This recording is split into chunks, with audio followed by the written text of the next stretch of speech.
As the country continued its downward trajectory in the 1980s and 1990s, crippled by its own leadership, regardless of dictatorship or democracy, about the only thing we still did well was play cricket, hockey, and squash. My one contribution to restoring some of our battered national self-esteem was to lead our team in winning the World Cup in 1992. While I think the lowest point for the country's morale was when we lost East Pakistan, the highest was winning the World Cup. It was perhaps the last time Pakistan was united, as everyone joined together to celebrate.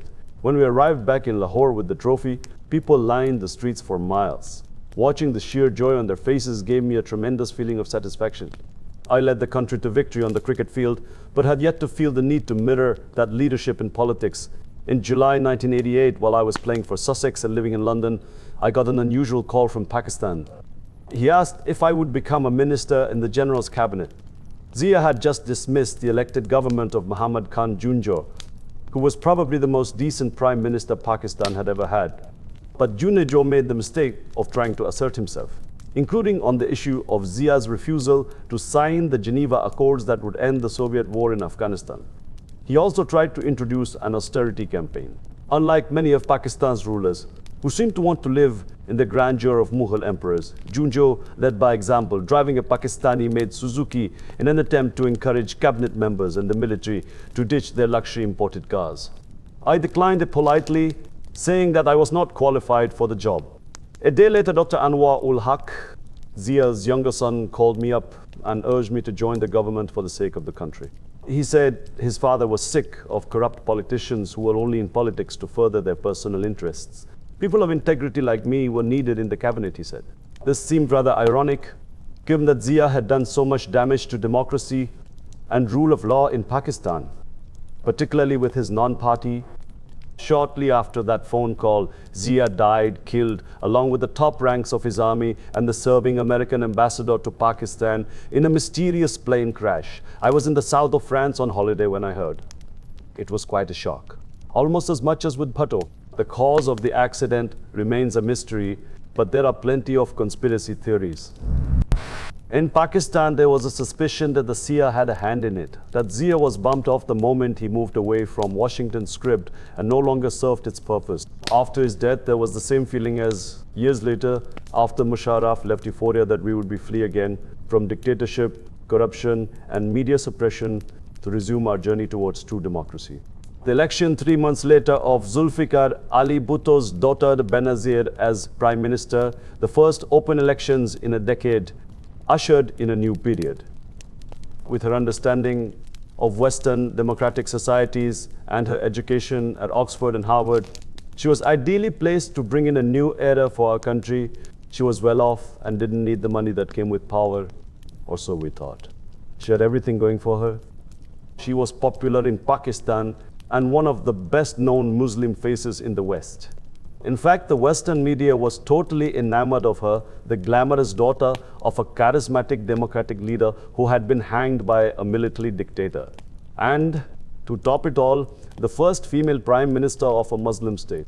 In front of the Western media, Benazir played the role of being the exotic daughter of the East to perfection. Of course, there was an early warning sign even before she came to power.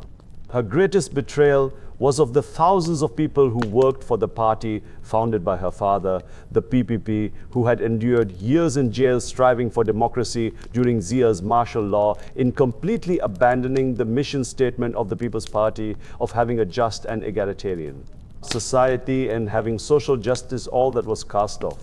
She further made a mockery of democracy by competing with Nawaz Sharif, then Chief Minister of the Punjab, and later to be her successor as Prime Minister, to buy off independent MPs. In the absence of ideology, politicians were auctioned and independents were bombarded with lucrative offers for them and their families. The term Changamanga politics or culture in Pakistan stems from Sharif paying off and then literally locking up a group of provincial MPs in an isolated rest house in the forest of Changamanga outside Lahore so that the PP could not make them a counter offer. It was not long before all of us were disappointed by Benazir. She began to behave more like an empress than a democratically elected prime minister. She walked and talked in a deliberately measured and regal manner and frequently used the royal we, he noted. I have to say that these imperial traits were already evident when she was young. The first time I met her, she was tearing a man to shreds for daring to question her socialist credentials. As a student at Oxford, I shared a house with Zia Malik, the brother of the actor Art Malik. One day I came home and could hear a woman's voice arguing as I locked up my bike outside the house. Zia had invited some of the other Pakistanis at Oxford round to meet Benazir. However, he had managed to enrage the guest of honor by complaining that effective land reforms had not been implemented in Sindh. It was obviously a sensitive topic for Benazir, as her father had made a token attempt to undermine the power of the feudal landlords with some limited land reform in 1972.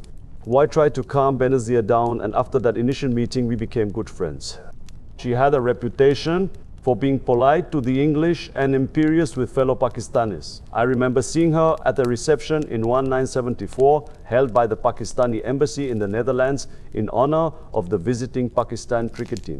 Aged only about 20, she was ordering the ambassador around as if he was her personal servant. To the bemusement of me and the rest of the team, the poor man was scurrying around moving chairs and tables for her. It was also quite obvious that Benazir was ambitious from a young age.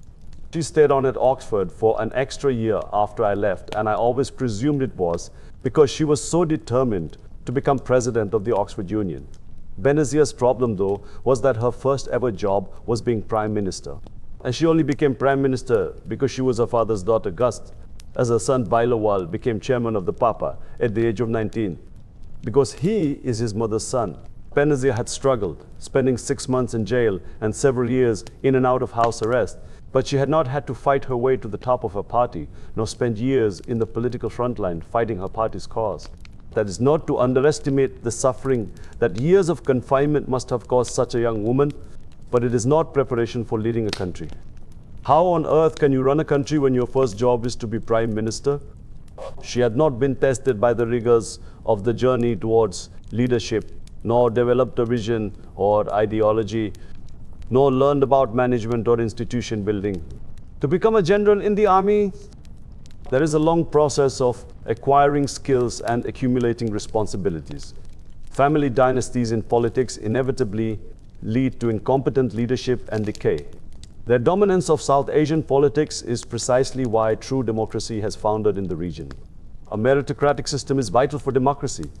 In some ways, dynastic politics is even worse than a monarchical system.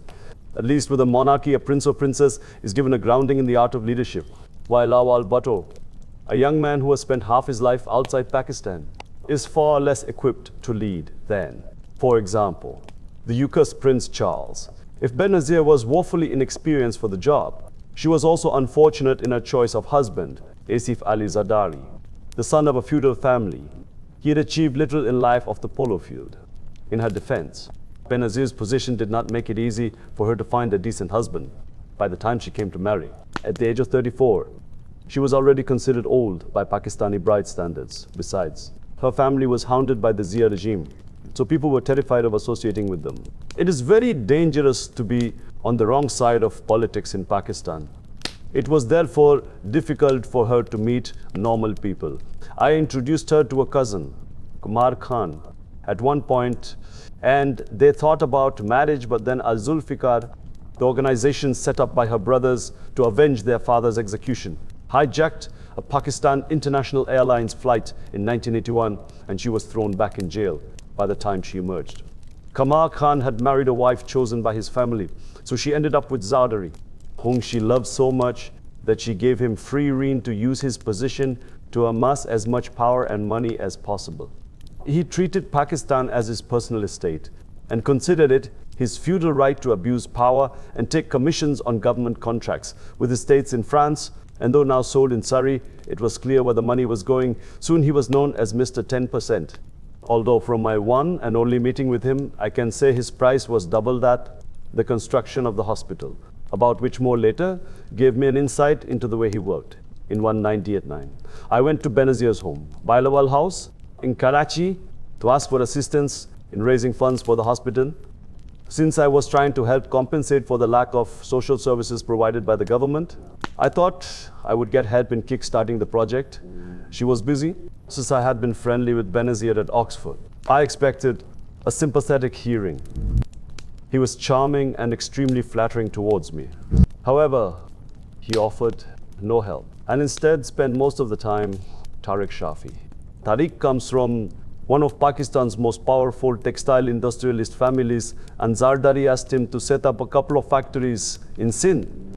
He suggested that if 20% of the shares in the business were given to him, he would remove all bureaucratic hurdles and help obtain loans from the nationalized banks. Needless to say, no help on the hospital was ever forthcoming, either from Benazir or her husband.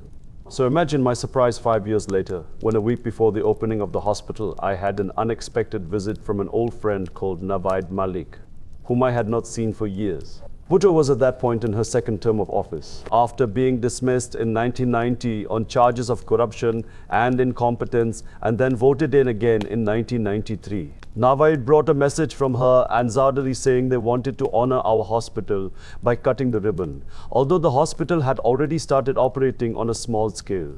We had set the official opening date for 29 December 1994 and had decided that the ribbon would be cut by our first cancer patient, a 10-year-old girl from a poor family called Sumera Y. Ausaf. Ordinarily, it would be flattering for any institution to have the Prime Minister opening it. But of course, I refused. I was later to learn the cost of snubbing the royal couple's requests. Benazir had become quite unpopular because of corruption scandals surrounding her husband and had presumably wanted to cash in on the euphoria in the country surrounding the opening of the hospital. Besides, my recent 6-week campaign around Pakistan to raise money for the project had been seen by her and Zardari as politically threatening. The trip had in fact been a little like an election campaign, with thousands of ordinary Pakistanis turning out onto the streets to give me money. Some of them asked me to come into politics as they made their donations. And for the first time, the media started talking about my entering the political fray. In between Benazir's 2 terms in office, Nawaz Sharif had come into power. After 2 years of her and Zardari, people thought he could only be an improvement. However, rather than building up the country, he expanded his own industrial empire. It grew at a phenomenal rate under government patronage, a staggering 4,000% from 1985 to 1995. He was just as corrupt as Benazir and Zardari. He simply went about it in a different way. He perfected the art of buying politicians. When I first met Sharif in the late 1970s at a cricket club, he seemed like a regular guy with little drive or ambition, more interested in cricket than politics. I think his real dream would have been to be captain of the Pakistani cricket team. He just loved the glamour of the sport. An incident happened in autumn 1987 which illustrates Sharif's mindset.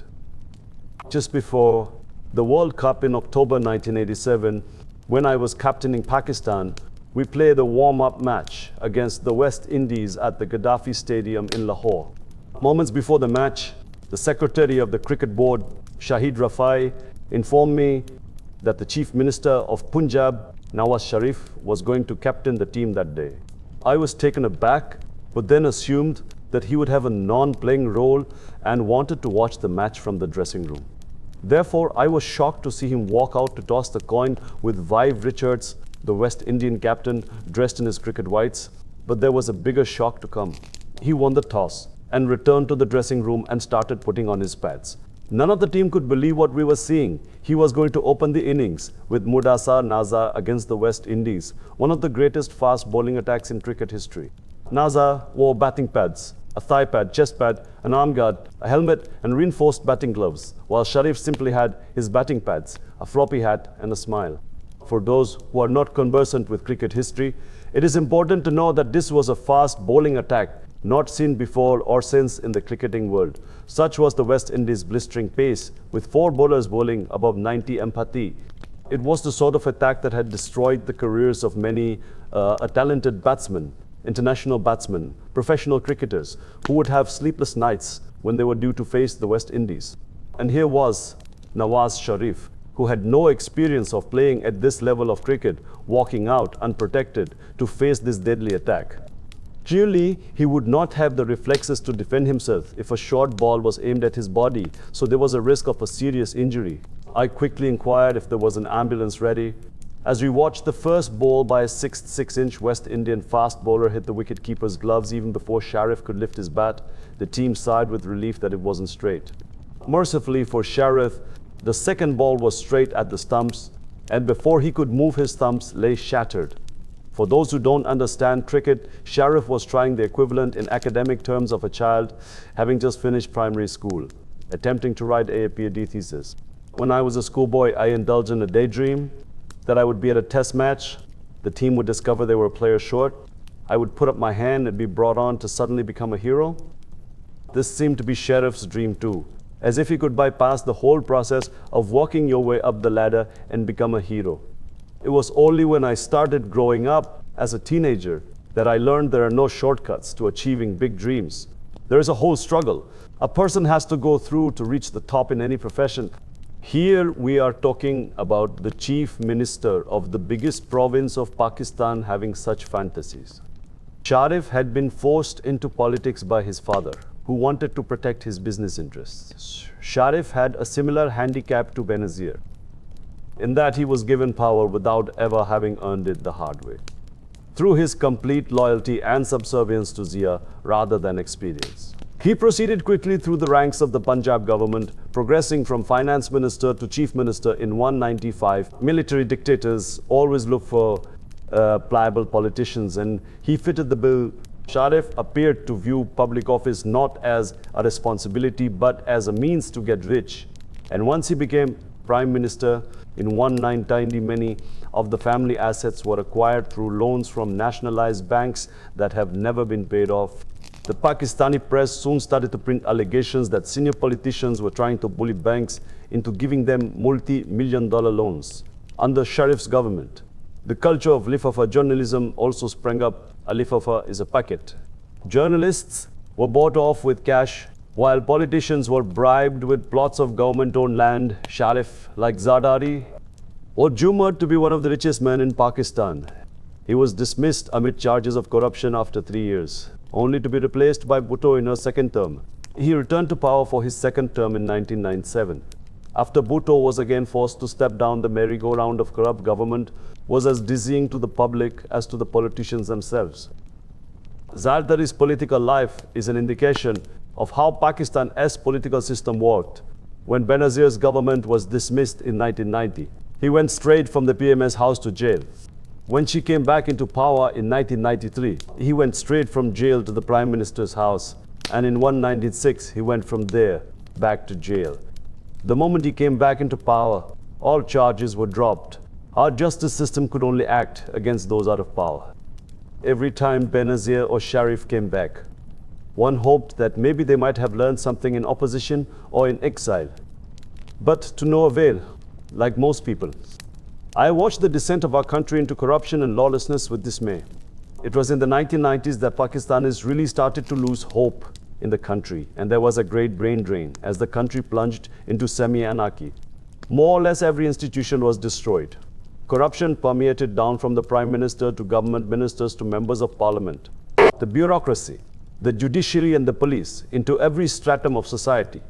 When the Punjab Inspector General of Police Abbas Khan was asked by the Lahore High Court in the 1990s why the city's police were so corrupt, he reported that 5 policemen had not been recruited on merit, and amongst them were known criminals. He blamed the situation on Nawaz Sharif's Punjab government.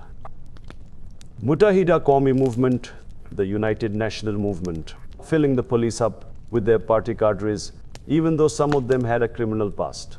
This destruction of our police system was done at the cost of law and order in Pakistan, and it was deliberate because the police typically play a major role in manipulating the elections and intimidating the opposition. The whole moral fabric of the country began to fall apart. In 196, Transparency International, an ANCO that rates political corruption in an annual index, rated Pakistan to be the second most corrupt country out of 58. The economy fared no better. Unemployment coupled with inflation, due mainly to indirect taxes, forced people to turn to crime. The drug mafia boomed. During the 1990s, economic growth, exports, revenues and development spending slipped while poverty levels rose. Economic sanctions slapped on the country following Pakistan's first nuclear test in 1998 only added to our woes.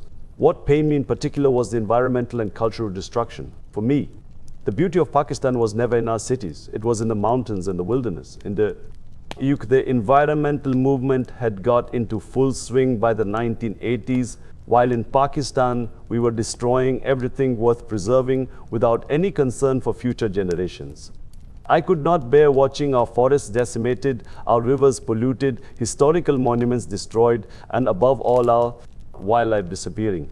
Our tree cover suffered more under democratic governments because members of the timber mafia would fight elections with money made from cutting forests. One of the most powerful and ruthless organizations within Pakistan, the timber mafia engages in illegal logging, estimated to be worth billions of rupees each year, wrote the British newspaper, The Guardian. In the summer of 1993, I was driving along the Karakoram highway and saw timber the remains of conifers hundreds of years old lying on either side of the road for around 50 miles. I was so upset about it, I wrote an open letter to the caretaker Prime Minister at the time, Moeen Qureshi, who had taken over after Nawaz Sharif resigned from his first term in office as Prime Minister. He did take measures to crack down on illegal logging, but they didn't last long. The problem is that Pakistan hasn't changed the law since the days of the British. The fine is a few hundred rupees. Pakistan has one of the lowest percentages of forest cover in the world, 2.5%, according to a 2009 study by the UN's Food and Agriculture Organization. The deforestation rate stands at 2.1% a year, the highest in Asia. Already limited by an arid or semi-arid climate in parts of the country, our forestry has been further decimated by large-scale deforestation and degradation. Not surprisingly, floods are now a problem in many areas as a result. Successive governments have allowed Pakistan to squander both its forests and its water supplies as a growing population competes for dwindling resources. But politicians in Pakistan have no sense of the environment or of aesthetics. Most of them are only interested in making a quick buck. They have houses in fancy foreign locations. Their wealth is stashed abroad. They educate their children in the UK, Canada, or the United States. Every time the government changes in Pakistan, there is an exodus of crooked politicians who scuttle away to their safe havens abroad. There, they bide their time till the new government has been discredited and then come back to start their looting and plunder again. Nor do they have any knowledge of the Pakistani countryside, rarely venturing beyond the cities. They are ignorant of Pakistan's natural treasures, and yet Islam instructs Muslims to care for the environment. Amidst the destruction being wrought by our politicians, Pakistan's World Cup win was a much-needed boost for national morale. The irony was that I had never planned to stay in cricket into the 1990s. I had already retired following the 1987 World Cup, but a year later, General Zia requested my return to the sport on national television. At a dinner organized for the team, he took me into another room and warned me about what he was going to do. I am going to ask you to come back for the sake of your country. Touched by the appeal to my sense of patriotism, I of course had to say yes. The other reason for my return, though, was that I still had an unfulfilled longing to have a last bash at the West Indies.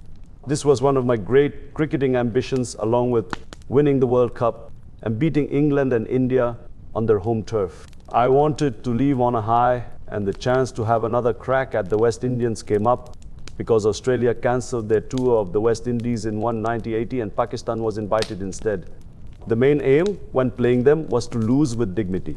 Winning was not even considered an option, such was the destructive power of the West Indies juggernaut. But we were the first team in 15 years to play them on their home turf with home umpires and come back with the honours getting the better of a 1-all draw.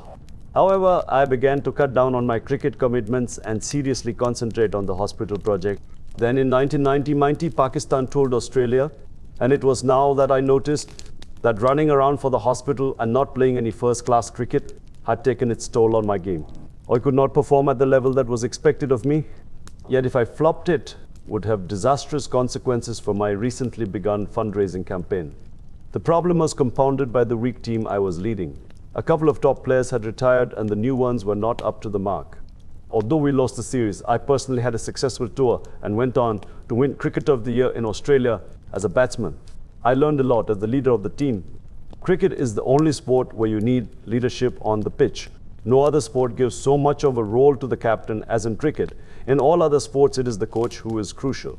A leader on the cricket field can raise the performance of an ordinary team, whereas a poor captain can prevent a talented team from fulfilling its potential. A cricket captain, to be leader, has to lead by example. He has to show courage if he wants his team to fight. He has to be selfless if he wants his players to play for the team. He has to have integrity if he wants to command the respect of the team. Above all, in times of crisis, he must have the ability to take the pressure. That's when a team needs the leader most. People come under pressure when they fear failure, but it is all in the mind. Striding out to the crease when you can be out first ball, especially when your team is in deep trouble, if you allow yourself to feel fear, you will freeze. The fear of failure clogs the mind with negative thoughts. Even before I walked out, I would be prepared for a crisis, so I would not be taken by surprise. I concentrated only on how I was going to build my innings. I knew that someone who was afraid would find their hands tensing up, so I would relax my hands, keep my focus on how to organize my innings, and consciously ignore any hint of fear. When as a bowler I was at my fastest, I would watch the body language of an incoming batsman, especially the eyes, as they would reveal any traces of fear. Very rarely did they not succumb. From the middle of my career, I became an expert at dealing with pressure. When I became captain, the great players had left and I had to lead a very inexperienced team. Before entering a match, I knew that if I did not perform, the team would not win. It didn't mean I always ensured the team won, but it meant I automatically put myself under pressure. If a captain shows any weakness or buckles under pressure, the team collapses, and I knew that without my performance, the team wouldn't succeed. I discovered that the most crucial time for a leader is when there's a crisis, and by constantly playing under pressure, I learned to cope with crisis. The West Indies of the 1980s would always target the opposing captain, knowing that the moment the captain collapsed, so would the team. I feel my greatest achievement in my cricket career was that I was the only captain in the 1980s who played 3 series against the far superior West Indians and who did not lose. Every other team was crushed by them. When I got back from Australia in 1990, I decided I would give up the sport. I thought it best to leave on a high, and I wanted to concentrate on the hospital. I simply could not risk another series and wanted to leave on my own terms rather than putting myself at the mercy of the selectors. Hardly anyone in international cricket, and particularly Pakistani cricket, leaves with dignity. Without officially announcing my retirement, I stopped playing and spent the next 6 months working on the hospital and doing the things I had missed most while being on the cricket circuit, trekking in the mountains and shooting partridge. However, when I returned and told the hospital board members about my retirement plan, they were horrified. They all felt there was no way we would be able to collect significant funds for long once I was out of cricket. None of them had any idea about the game. All they noticed was the publicity in the press. I knew nothing would give more pleasure to the cricket-mad Pakistani nation than winning the 1992 World Cup held in Australia, which was at that point more than 2 years away. I also realized that in order to collect the vast sums of money required by the hospital, my only chance lay in doing something dramatic like winning cricket's most high-profile tournament. So I started preparing a year in advance, meticulously planning the team I would need to execute my strategy. Knowing that it would be the last time I would play international cricket, I put everything into getting as fit as I could despite being 39 and way past my physical prime, since I knew that the hospital's future depended upon our World Cup win. Before leaving for Australia, I told the hospital marketing team to prepare a strategy for fund collection in case we came home with the trophy. This was my 5th World Cup and my 3rd as captain. It was the only time I told the press that we would return victorious. Unfortunately, my plans started going wrong the moment we landed in Australia.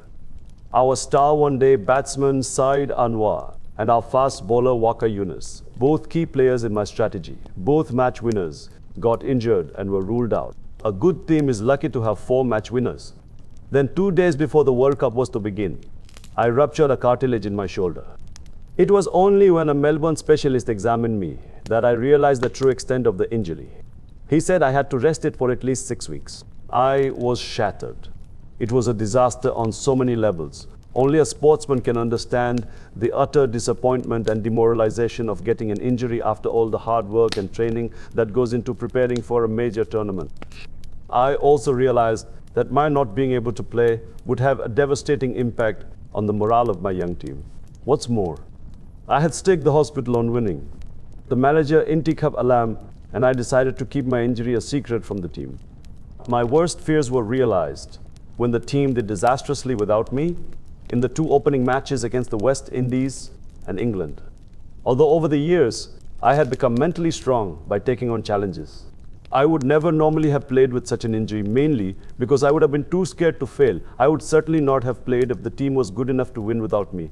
So I began to play by taking cortisone injections to the shoulder as well as oral painkillers.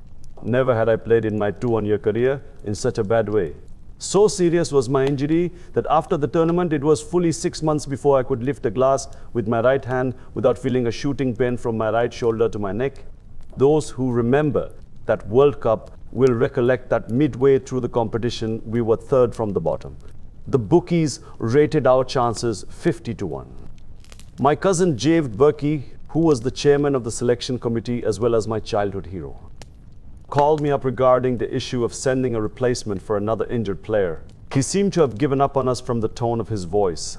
I told him we would win. There was silence at the other end. He told my sisters that he was convinced I had finally flipped. My closest English friend, Jonathan Mermagin, called me to cheer me up as a true friend would do in bad times. It was he who broke it to me about the 50-1 odds. I begged him to put money on us. He did not share my faith and regrets it to this day. One of my oldest friends, Mobi, advised me not to come back to Pakistan afterwards, telling me to take a holiday in Europe for a while to let the country cool down. Such was the growing hostility against me. I'm afraid every top sportsman has to accept this. The greater the public expectations, the greater the public disappointment. In the beginning, when I failed to perform to the crowd's expectations, I would feel self-pity and hurt when I was criticized, but with time, I became resigned to the roller coaster that is sporting fame. In Perth, the Pakistani ambassador had a dinner for the team. It was more like a funeral wake. I gave a speech and told them that I had no doubt we would win. I can still picture the look of complete bewilderment and bemusement on people's faces as I said it.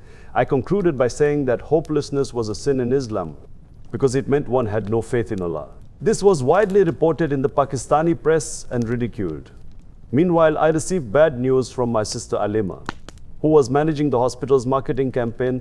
Fundraising had virtually collapsed because of the team's poor performance, and the press had made me the scapegoat. Nevertheless, I told her to prepare for a renewed campaign once we came home with the cup. Unfortunately, she did not take this suggestion seriously either, and nothing had been prepared when we returned to Pakistan victorious. My complete belief that we would win boosted the team's confidence and helped prevent it from falling apart. At times of crisis, the entire team will look to the captain, but they do not so much pay attention to what he says as to whether he believes in what he is saying. They watch his body language rather than listen to his speeches. It helped too that in the previous 3 years we had won many times from impossible situations. In 1989, we had won the Nehru Cup in India after being on the brink of elimination midway through the competition. We won the final in Calcutta in front of 100,000 Indians who were egging on the West Indians to win. We were also lucky in the World Cup when on 2 occasions rain was forecast while we were batting second. It only had to rain on one of those occasions for 10 minutes and it would have been all over for us. In that tournament, the laws were such that a team batting second had no chance of winning if the match was interrupted by rain. In the semi-final in Auckland, the clouds came but it did not rain. From the midway point, we came from behind and went on to win. 20 minutes after the match finished, it started to rain. And it rained for the next 24 hours. My love affair with cricket had been over since 1987. After that, I had played only for the hospital. So happy was I for this dream of mine that at the presentation ceremony after the game, I forgot to thank the team for their brilliant performance. I was criticized for it, and I must confess the speech was terrible. Thinking about it still makes me cringe. But quite frankly, I had other things on my mind than making a speech.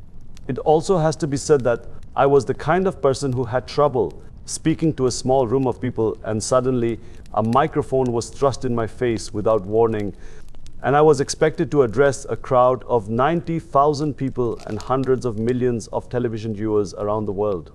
However, something bizarre happened after the World Cup. For some reason, several players in my team began to think that the money the ecstatic Pakistani public would shower on them for winning the tournament would somehow be diverted by me to the cancer hospital. I am still puzzled about how they came to this conclusion. When we stopped in Singapore on the way home from Australia, the Pakistani ambassador presented me with some money for the hospital. I guess that might have sparked off this idea, and that the team might have thought. Then when we returned to Pakistan, the traders of Lahore threw a function in the city's Shalimar Gardens in our honor. In the beautiful setting of the former gardens, built by the Mughal emperor in the mid-17th century, they announced they too had raised some contributions for the hospital. I had had several great shocks in my life by that point. My mother's death, hearing about the massacres in East Pakistan from Ashraf al-Haqi, breaking my leg at the peak of my career, but learning that players I had handpicked and nurtured could think I would divert their winnings took me by complete surprise. It disappointed me intensely. Awards were always divided up evenly. If you were man of the match, the winnings were shared amongst the team. For 10 or 11 years, I had been man of the series, almost every series, and I had always shared everything. Most of the team were later to apologize for their behavior. A few of them said they had been misled, and they all blamed each other. I can't help feeling that the seeds of greed were sown after the 1992 World Cup. Altogether, the winnings were £90,000 each. No Pakistani cricketers had ever made so much money. The team that I left in 1992 was the best team in world cricket and should have dominated the sport for the next decade. And they were the favorites to win the next two World Cups of 1996 and 1999, but that team never lived up to its potential. From 1993, this great team was dogged by match-fixing allegations, culminating in the ultimate disgrace of sport fixing in 2010.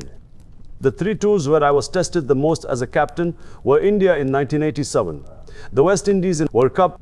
India was hard because the tour was played there with Indian umpires, with the Pakistan team on paper inferior to the Indians, especially under home conditions. Losing to India, as far as the people of Pakistan were concerned, was not an option.